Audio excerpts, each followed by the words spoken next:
Hey, this is Phoenix, starting out with the new year. Today is January 10th, 2024. Depending on what you see on the screen or the title, is already showing what I'm going to be talking about, which is, of course, the debut of Ultimate Spider-Man number 1 by Jonathan Hickman and Marco Cicchetto. I hope I did not butcher that name or even said the first name wrong or last. This book, I just finished reading it. Um, my first thoughts, honestly, number one, it's some of the best artwork I've seen in a long time. And I know Chichetto's been around. I just have not been reading a lot of modern Marvel books, and that's my bad. There's not a lot interesting me until now. This and then Ultimate X-Men, which is in March. But for now, I am talking about this book. Where to begin? I mean, Peter in this timeline, because let me see if I can find. There's a beginning piece, a couple sentences about the Maker preventing Peter Parker getting bit. So he lives his whole life very differently. He was not Spider-Man at all.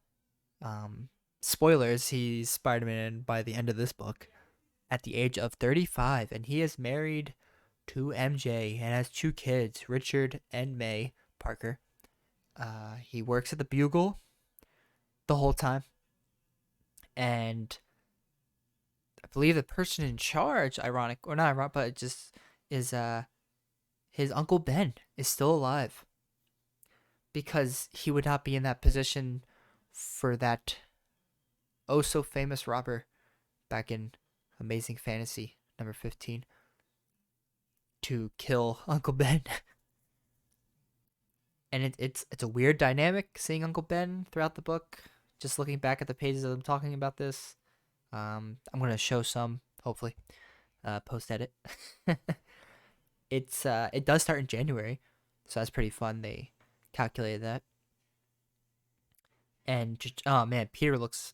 It reminds me of um Sean Gordon Murphy of Batman White Knight fame. It's in that style, that rigid, like cool, like aesthetic. That it feels rough and rigid, or more so rough, like a rough edit with colors, but in a good way. It's hard to explain. Like once you see the pictures, you know what I mean. It's very different because I'm so used to the only thing similar that I love would be like Grey Capullo work, but that's different altogether. But talking about this, like the first couple pages is something like doing the most mundane things, putting on a shirt, a belt, getting your keys type of thing. Him putting on his ring. It looks amazing, and the paneling. This is a big issue I had with Ultimate Spider-Man, the original series with Bright, Bright, Mike, Brian Michael Bendis. Is that I didn't like the paneling, and the wording was just too much. Like if I wanted to read a prose novel or just like I'm trying to read, but also look like the point of the art is to enforce what's happening as well. Not everything has to be in the words, the actual dialogue. And this is not that. This is amazing. This is like if you definitely want a fresh start Spider-Man book right now, if you're not reading Amazing or the other 8 books, I am I am 100% back in this book as of right now. As of a number 1. I'm happy. It's like, and it's funny cuz it does remind me of the original Ultimate Spider-Man. It took till like issue 7 before Peter became Spider-Man, but in this is weird because he just lives a relatively mundane life for the last 20 years since he was 15 when instead of Uncle Ben, Aunt May is dead. It doesn't say how she died. Um cuz Richard and Mary Parker are dead in a God knows what. Were they in the plane crash? Cuz it says how think this had to do with Ultimate Invasion, which I did not read. Tony Stark. Um, it looked like Tony Stark like killed a lot of people like in a plane crash. In reality, it was framed to be him. Uh, and but that's cool. It looked like a young Tony Stark. I'm confused, but this has to deal with Spider-Man.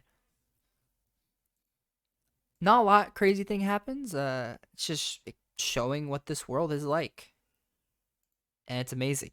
The big thing is Kingpin is like part of the investors meeting of the Bugle and trying to change things up about certain stories, and therefore J. Jonah Jameson, who's a likable figure, is friends with the owner, Ben Parker. I almost forgot his name because he's so not in the books, the main stuff. He They both quit, I think, and then in 3 hours after drinking, decide to make their own newspaper, or will so, who knows. And Peter, this whole time, is acting strange, like a cloud is over his head, you know? He doesn't feel like, his purpose in life feels off for a long time. And then it's revealed that the night before what you're looking at in the issue, Peter is bestowed by this like weird ball technology or something, and it's Tony Stark 6 months before like the era of superheroes will emerge on his Earth. I forget what Earth it is. It's like 1660 or whatever. It doesn't matter. Tony Stark tells him, you were meant to be this, you're not, but here's this, and you will be that. He gives him like this cool black suit by the end, and it's literally the last page. Sorry if I'm spoiling. I'm gonna put spoilers. It's a quick review, but like we got some cool, interesting characters. Like there's a memorial service for like the plane crash and the hundreds of thousands, or I don't remember how many people died. Some people like Norman Osborn are dead, and Harry's alive, but in a different way. That's pretty interesting. There is a Green Goblin. We don't know who that is. He attacked Kingpin, Wilson Fisk. He attacked his car in one of the side plots, you want to call it. One of the main plots, I guess. It looks cool. It reminds me of it's like like when Harry was in Spider-Man 3, but not that suit specifically, but reminiscent of the look. And you have like the priest that's talking the memorial is Father Murdoch, so that's pretty cool. I guess in this world, either Matthew is still a devout religious person. I assume. I mean, he's a priest, but I wonder if he's Daredevil. Because if that is the case, that is an interesting dynamic. Because I wonder in this world, because the funny thing, because Peter in this world, the fate of Peter Parker will always be Spider-Man. It just happens to be that the maker took that away from him when he was meant to have the spider bite him when he was like 15. And so the outcome of this world is so different, weirdly. But I don't really think about it in a bad way. Plus we don't know a lot. We just know, one, everyone looks pretty cool, and two, it's a fresh new start, hopefully. And hopefully this maker BS. I mean, it's cool, like multiversal stuff, but if this is the new number one, I hope it stays on track. Just a cool Peter story. It feels like a number one, as in like you could say like how Spider-Man 2099 is his own thing with Miguel. But I'm loving this. An older Peter, he has a family, and now he's becoming Spider-Man. If you like that pitch, read this book. I'm more than happy to start over, be part of an era where I can start like this. Since I did not really start with that Ultimate Universe, but it's fun to be part of this. But yeah, I mean that's all I have to really say. I mean, this is, I don't know what if I had to rate it. Honestly, I might give it like almost a 9 out of 10. I mean, I'm one of those people that like the dialogue stuff where it's just people talking, like interesting characters talking back and forth. I don't need action ever. Let me rephrase that. Of course, there's action. That's fun, but it's just the banter between these characters that or you do know beforehand, but totally different. And Mary Jane and him, that's pretty amazing. If you like, Peter actually married and having a relatively good life. I mean, for once in his entire history. But yeah, no Aunt May. Shocker. Wow. No hurt, no burden. Hopefully Uncle Ben's not the burden. I hope you like this. Hopefully this gives you insight. If you want to get the book, I say definitely.